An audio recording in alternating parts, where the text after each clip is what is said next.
Hey, I'm really glad you're here. After you listen to this story, please share your thoughts in the comments. Hearing what you think truly means a lot to me. I'm sitting in my car outside the courthouse, gripping the steering wheel so hard my knuckles are white, trying to figure out how I got here. My brother, Jake, the guy who used to sneak me extra cookies when mom wasn't looking, the guy who taught me how to ride a bike, is now the man I'm about to face in court. His kids, my niece and nephew, are back home with my wife, probably playing Uno or arguing over who gets the last slice of pizza. I've been raising them for 3 years, ever since Jake vanished without a word, leaving his family like they were just a chapter he could skip. And now, after all that, he's back, acting like he can just waltz in and reclaim them. Was I wrong to file for custody? I don't know anymore, but I'm here, and I need to tell someone how this all went down. It started the summer of 2022. I got a call from Sarah, Jake's wife, at 2 a.m. Her voice was shaking so bad I could barely understand her. "He's gone, Matt," she said. Jake packed a bag and left. No note, no nothing. Just gone. I drove over to their place, a cramped apartment in the city, and found Sarah on the couch, red-eyed, with Mia, 7, and Ethan, 4, asleep on either side of her. She showed me the bank account, cleaned out. No savings, no rent money, nothing. Jake had always been a bit of a dreamer, chasing get-rich-quick schemes. But this was a new low. I told Sarah I'd help however I could. I thought maybe he'd come back in a day or two, tail between his legs, full of apologies. Days turned into weeks. Sarah was a wreck, trying to keep it together for the kids, but she was drowning in bills and grief. I started coming over more, bringing groceries, fixing the leaky sink, taking Mia to soccer practice. Ethan started calling me Uncle Dad, which broke my heart and patched it up all at once. My wife, Lisa, was a saint through it all. We'd only been married a year, no kids of our own yet, but she opened our home to Mia and Ethan like they were hers. By Christmas, Sarah was spiraling, drinking too much, missing work. One night, she broke down and said she couldn't do it anymore. "I'm not enough for them," she sobbed. "I'm failing them." I tried to tell her she wasn't, but she wasn't hearing it. A month later, she left too. Dropped the kids off at our place with a duffel bag of their clothes and a note saying she needed to find herself. I haven't heard from her since. Lisa and I didn't even talk about it. We just took them in. What else could we do? Mia was quiet, always drawing in her sketchbook, but you could see the hurt in her eyes. Ethan clung to me like I was his lifeline. We got them into school, therapy, routines. Lisa learned how to braid Mia's hair.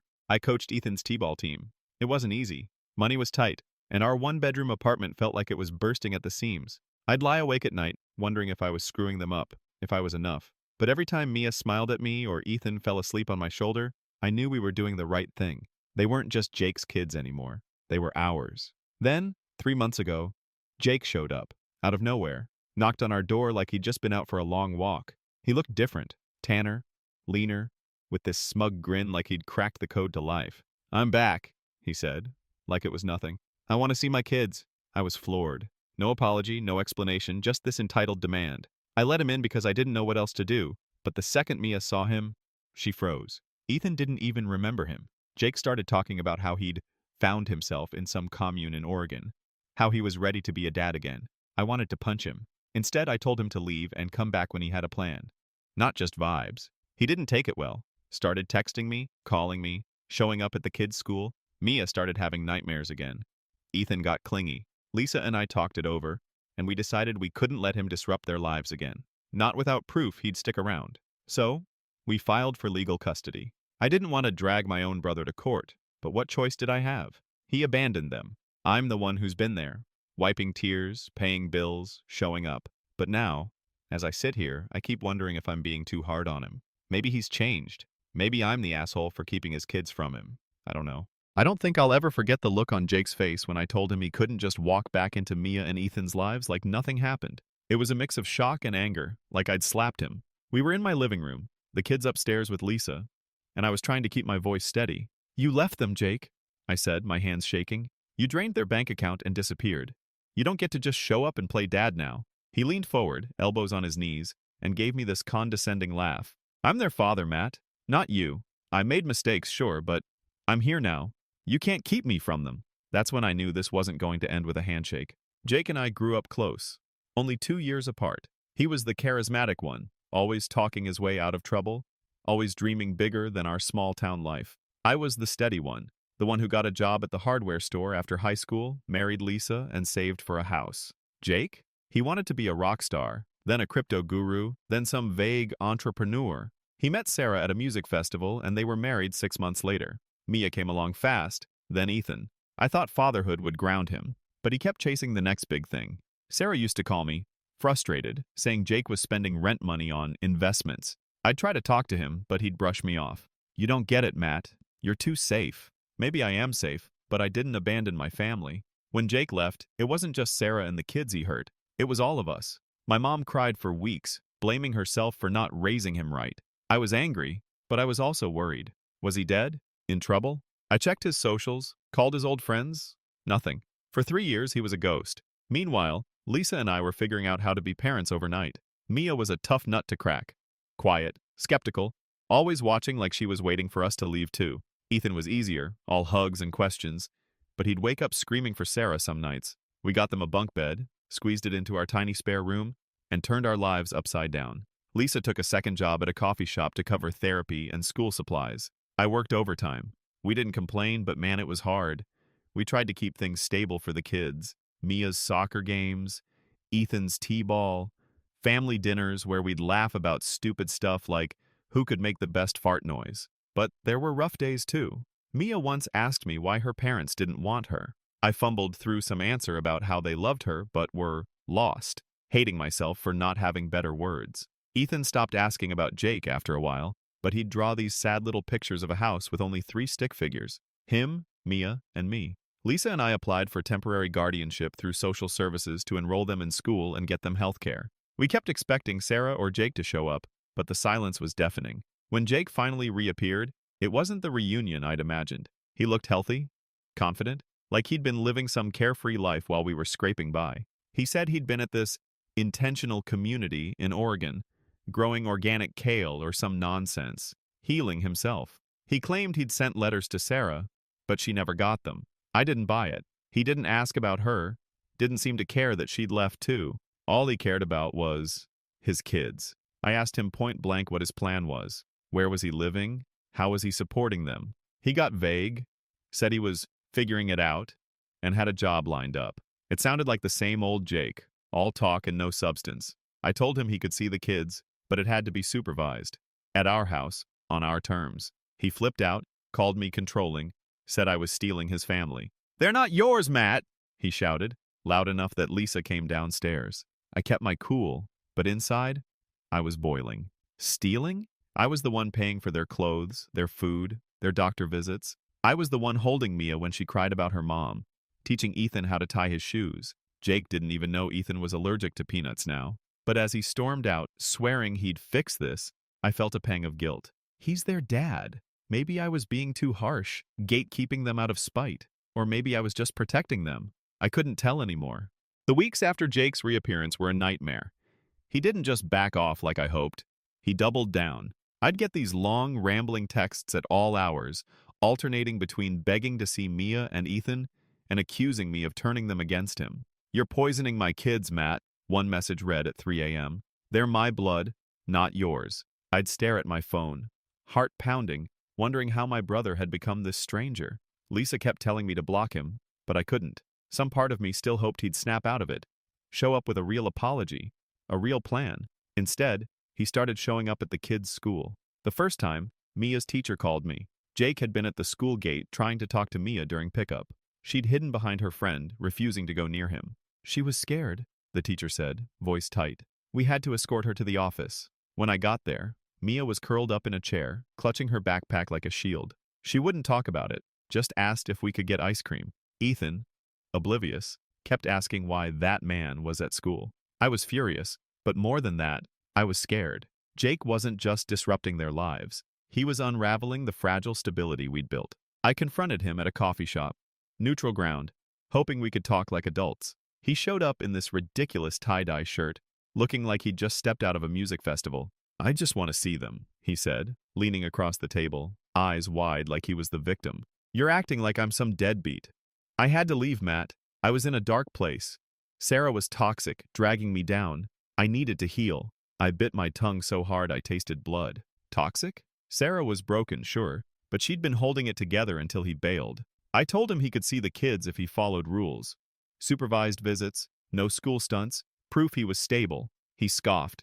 Called me a control freak. "They're my kids," he kept saying, like it was a magic spell that erased 3 years of absence. Things got worse when he started posting on social media. He'd found some family rights group online, and suddenly he was this martyr, posting vague rants about parental alienation and family betrayal. I didn't have X or anything, but a coworker showed me the posts. "My own brother stole my children," one said. No context, just enough to make people comment, "That's awful," or "Fight for your kids." I felt sick. He was painting me as the villain when I'd been the one changing diapers, paying for therapy, staying up all night when Ethan had the flu. Lisa was livid. She wanted to fire back online, but I begged her not to. The last thing the kids needed was their family drama going viral. Mia started acting out. She'd always been quiet, but now she was angry. Slamming doors, snapping at Ethan, refusing to do her homework. One night, she threw her sketchbook across the room and screamed, "Why is he back? Why can't he just leave us alone?" I held her while she cried, feeling helpless. Ethan, on the other hand, was curious about Jake. "Is he my dad?" he asked one day, out of nowhere. I didn't know how to answer. I mumbled something about Jake being his father, but not being around. And Ethan just nodded, like he was filing it away. Their therapist said Jake's return was reopening old wounds, especially for Mia. She suggested we limit his contact until he could prove consistency, but Jake wasn't making that easy. Then came the letter from his lawyer. Jake was filing for custody, claiming I'd unlawfully kept his kids from him. My stomach dropped. Lisa and I had temporary guardianship, but it wasn't ironclad. We'd never formally adopted them because we kept hoping Sarah would come back, or Jake would get his act together. Now he was using that against us. His lawyer argued he was their biological father, had reformed, and had a right to them. Reformed? He was living in a rented room, working part-time at a dispensary, with no savings and no plan. I couldn't sleep for days, imagining Mia and Ethan being yanked away, thrown into his chaotic world. I kept picturing Mia's face at the school, Ethan's confused questions. I'd failed to protect them from this. We hired a lawyer, draining our savings. She was blunt. Jake had a case as their father, but his abandonment and lack of stability weakened it. She suggested we counterfile for full custody, arguing we'd been their primary caregivers. It felt like betraying Jake, but I couldn't risk the kids. I kept thinking about what Mom used to say, family doesn't give up on each other. Was I giving up on him? Or was I just doing what he never did, putting Mia and Ethan first? The weeks leading up to the court date were like walking through a minefield. Every day brought some new blow. Jake's lawyer sending us demands for visitation, Mia's meltdowns getting worse, Ethan asking questions I couldn't answer. I'd catch Lisa staring out the kitchen window, hands gripping a mug, and I knew she was as scared as I was. We were barely sleeping, jumping every time the phone buzzed, expecting another bombshell. Jake wasn't just fighting for custody, he was fighting dirty. He'd gotten his online fan club to start messaging me, strangers calling me a kidnapper, and worse. One lady even showed up at my work, demanding I give Jake his kids back. I had to ask my boss for a week off just to keep my head straight. Mia was the one who broke me. One night, she crept into our room at 2 a.m., clutching her stuffed bunny like she was 7 again, not 10. "Are you sending us away?" she whispered, her voice so small it gutted me. I pulled her into a hug, promising her she wasn't going anywhere, but she didn't believe me. "Dad said you're not our real family," she said, and I swear I felt my heart crack. Jake had been texting her behind our backs, using an old phone Sarah had left. He was filling her head with promises. Disneyland, a big house, a dog. Mia wanted to believe him, but she was also terrified. She'd heard him yelling at me on the phone, heard the way he talked about taking her back. Ethan, blissfully unaware, just kept asking when he could get a dog too. I blocked Jake's number from Mia's phone, which made her furious. "You're just like him!" she screamed, slamming her door. I stood there, stunned, wondering if she was right. Was I controlling, like Jake said? Was I keeping them from their dad out of some petty grudge? Lisa sat me down that night with a glass of cheap wine and told me to stop spiraling. "You're not Jake," she said. "You're the one who stayed. Don't let him make you doubt that." She was right, but it didn't stop the guilt. I kept replaying our childhood. Jake teaching me how to throw a curveball, sneaking me into R-rated movies. He was my big brother, my hero once. Now, he was tearing our family apart. Our lawyer, Karen, was a godsend. She dug up everything. Jake's arrest record from a bar fight in 2020, his spotty employment history, the fact that he'd never paid a dime of child support. She even found a post on X where he'd bragged about living off the grid while he was gone. It was damning, but it didn't make me feel better. Every piece of dirt we uncovered felt like another nail in the coffin of the brother I used to know. Karen warned us the judge might still favor Jake as the biological parent, especially if he could prove he was stable now. Stable? He was crashing with a buddy, working under the table jobs, and his plan for the kids was a vague promise to figure it out. Meanwhile, Lisa and I had a home, steady jobs, and 3 years of being mom and dad. But biology carries weight, and that terrified me. Jake kept pushing for visits, and we agreed to one supervised meeting at a park, with a social worker present. I thought it might calm things down, show him the kids weren't ready. It was a disaster. Jake showed up late, reeking of weed, with a bag of cheap toys like he could buy their love. Ethan played with him for 10 minutes before getting bored and running to me. Mia just sat on a bench, arms crossed, refusing to talk. Jake tried to joke with her, but it was forced, desperate. "Come on, Mia, it's Daddy," he said, and I saw her flinch. The social worker noted everything, and Jake left early, muttering about how I'd turned them against him. I wanted to scream that he'd done that himself, but I kept my mouth shut.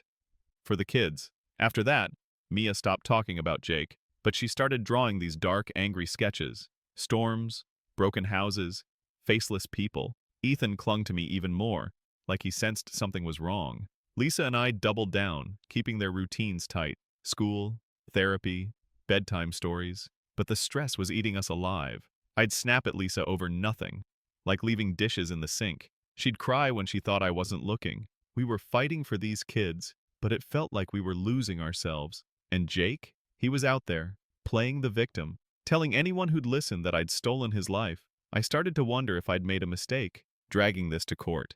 Maybe I should have let him back in, given him a chance. But then I'd see Mia's drawings, Ethan's worried eyes, and I knew I couldn't. The courtroom felt like a pressure cooker, air thick with tension, and the faint smell of old wood and stale coffee. I sat there, suit too tight, palms sweaty, watching Jake across the aisle. He looked polished for once. No tie-dye, just a cheap button-up and a nervous smile.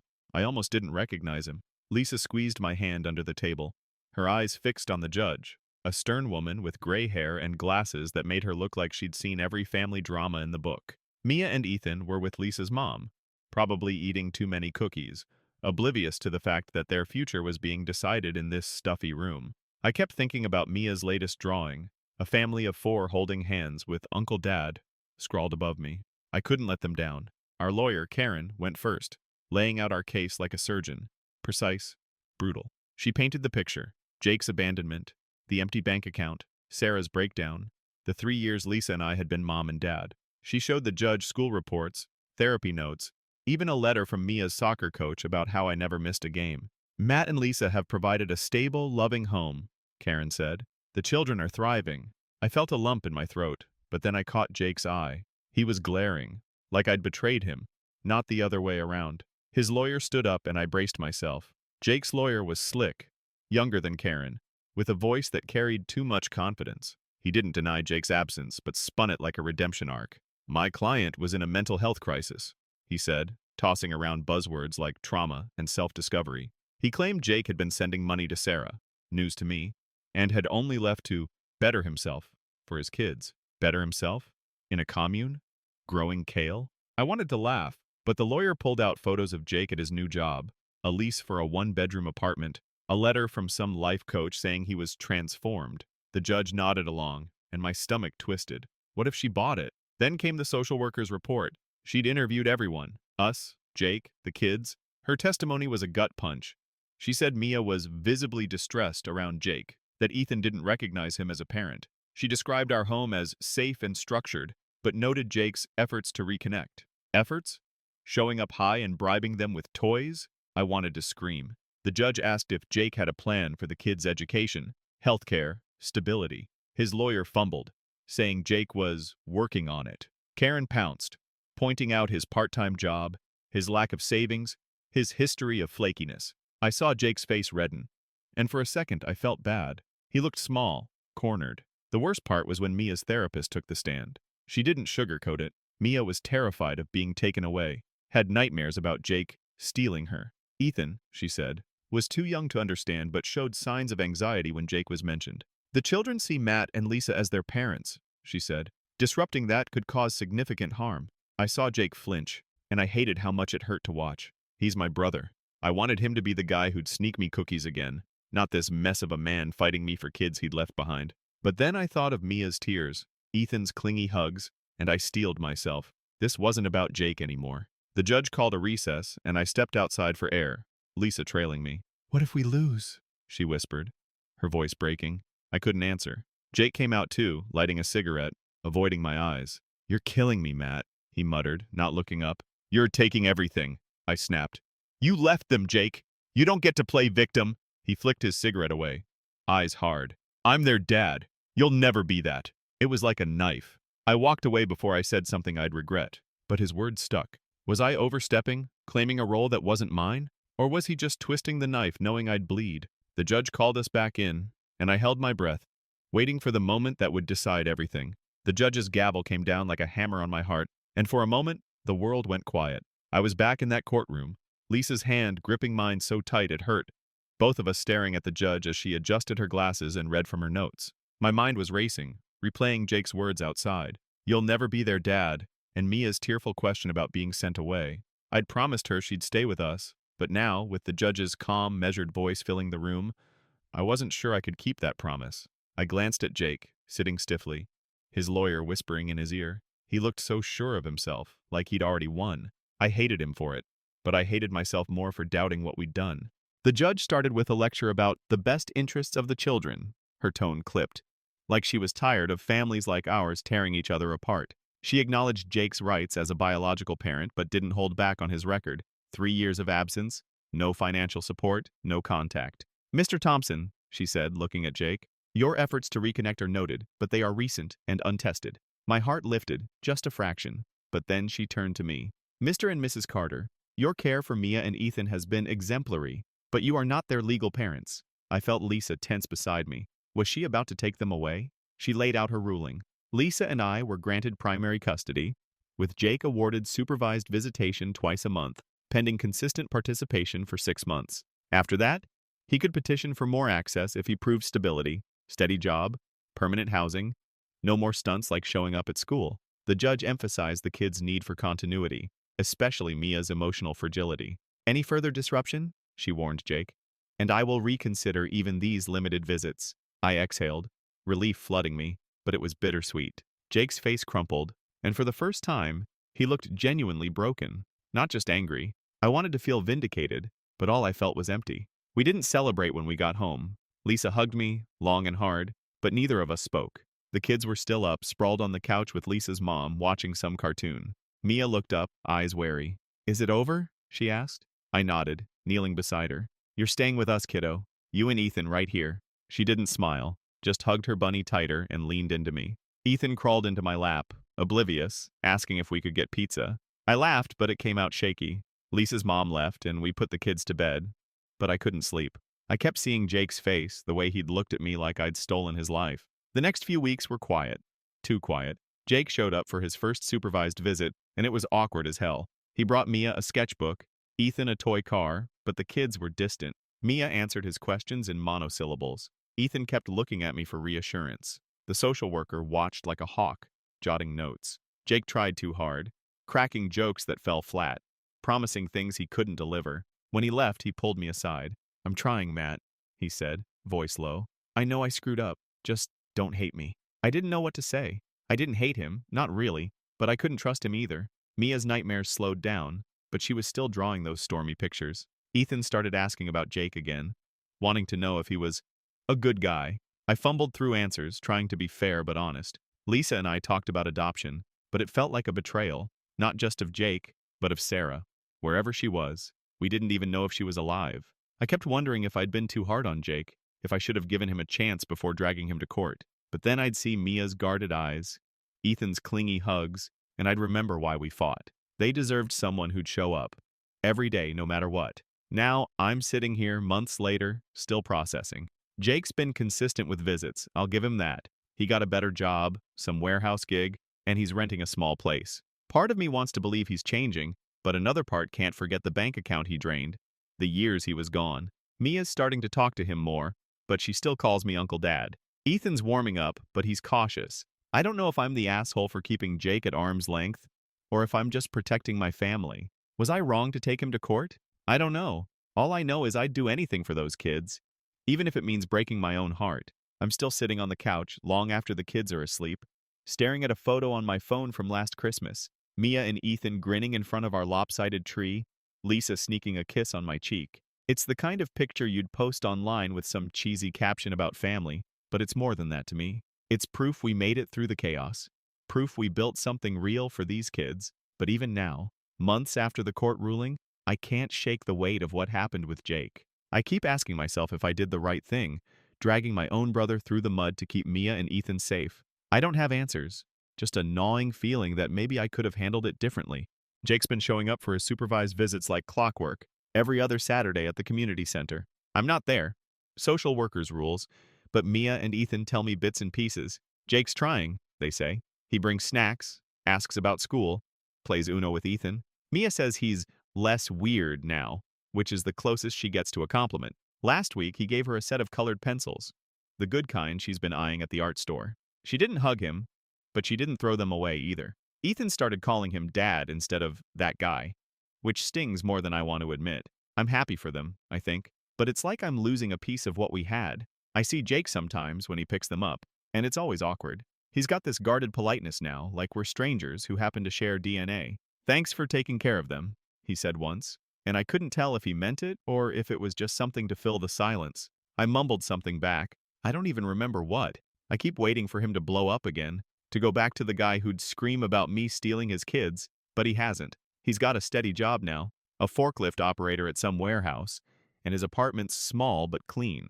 He even sent a check last month, $200, labeled for the kids. Lisa put it in their college fund, but we didn't tell him that. It felt too much like letting him back in. Mia's therapist says she's making progress, opening up more, but she's still fragile. She asked me the other day if Jake could come to her art show at school. I froze, caught off guard. Do you want him there? I asked, trying to keep my voice neutral. She shrugged, which is Mia speak for I don't know. I told her we'd figure it out. But inside, I was panicking. What if Jake's presence sets her back? What if he doesn't show up and breaks her heart again? Ethan's easier. He's happy as long as there's pizza and someone to play catch with. But I catch him watching me sometimes, like he's trying to figure out where Jake fits in our little world. Lisa and I are still talking about adoption, but it's complicated. Sarah's still out there, somewhere, a ghost we can't track down. We hired a PI a while back, but all he found was a trail of dead ends. Last known address in Arizona, a burner phone that went silent. Without her consent or a court ruling, she's unfit. Adoption's a long shot. And Jake? He's still their legal dad, even with limited rights. If we push for adoption, it could mean cutting him out completely, and I'm not sure I'm ready for that. Not because I trust him, but because I see how Mia lights up when she talks about those colored pencils. She's starting to hope, and I'm terrified of crushing that. I keep circling back to the court case, replaying every moment. Was I too quick to lawyer up? Could I have sat Jake down? Worked out some kind of deal before it got to this? Mom called last week, her voice soft and tired. He's trying, Matt, she said. Maybe give him a chance. It made me angry. She didn't see Mia's nightmares, didn't hear Ethan's screams when he thought we were sending him away. But she's right about one thing. Jake's not the same guy who left. Or maybe he is. And I'm just desperate to believe in the brother I used to know. I don't know if I'm the asshole for keeping him at arm's length, or if I'm just doing what's best for the kids. All I know is, I love them like they're mine, and I'd burn the world down to keep them safe. But sometimes, late at night, I wonder if I'm burning too much. Jake, myself, the family we used to be. It's been a year since the court ruling, and I'm still not sure if I've made peace with it. I'm sitting in the bleachers at Mia's school art show, watching her explain her painting, a vibrant mess of blues and yellows, a family under a stormy sky, to a small crowd. She's 12 now, taller, with this quiet confidence that sneaks up on you. Ethan's next to me, swinging his legs, whispering about how he wants to be a ninja when he grows up. Lisa's at work, pulling a late shift, but she made me promise to record every second of Mia's moment. Jake's here too, standing awkwardly at the back, holding a bouquet of daisies he probably grabbed from a gas station. Mia invited him, her first real olive branch, and I'm trying to be okay with it, but my stomach's in knots, and I can't stop wondering if I'm still the bad guy in this story. Looking back, the court case feels like a lifetime ago, but it's still a raw wound. I think about it when I'm driving Ethan to school, when I'm helping Mia with algebra, when I'm lying awake at 3 a.m. wondering if I broke our family for good. Jake's been consistent, I'll give him that. He hasn't missed a single supervised visit. And last month, the social worker recommended moving to unsupervised ones, half days at first. Mia's warming to him. She'll talk about his dumb jokes, how he's teaching her to play guitar. Ethan's all in, calling him dad without hesitation, showing off the cheap plastic ninja stars Jake buys him. It's progress, but it's also a knife in my chest every time I hear it. I'm Uncle Dad, the one who's been here, but Jake's the one they're starting to look for. I've tried to meet him halfway. We had coffee a few weeks ago, first time we'd talked without lawyers or social workers. He looked tired, older, but he smiled when he talked about the kids. I know I messed up, Matt, he said, stirring his coffee like it was a lifeline. I wasn't ready back then. I'm trying to be now. He apologized, finally, for leaving, for the bank account, for the years of silence. I wanted to believe him, but it felt like too little, too late. I told him I was glad he was stepping up, but I couldn't hide the edge in my voice. They need you to stay this time, I said. He nodded, eyes down, and we sat in silence until the check came.